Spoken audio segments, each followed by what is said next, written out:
quite frankly, even thinking about the semi-finals right now for Jack Draper is ridiculous, because he's probably going to have to go through Bublik in the third round, maybe Jakub Mensik in the fourth round, and most likely Novak Djokovic in the quarterfinals. And that is just, a murderer's row, really, of informed players who all of them would have a big chance of beating Jack Draper.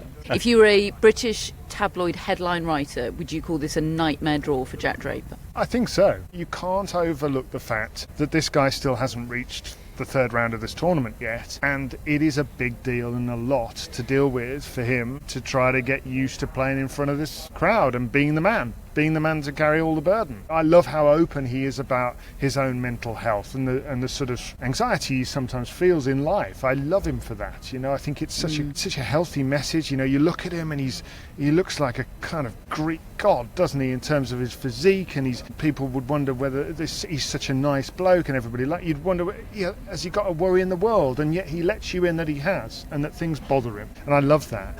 But in terms of actually getting the results that he wants and that people are going to inevitably expect from him, given he's a fourth seed, I think that's a big ask, and I don't think anybody should be hard on him if it doesn't happen this time, because I think it will happen eventually.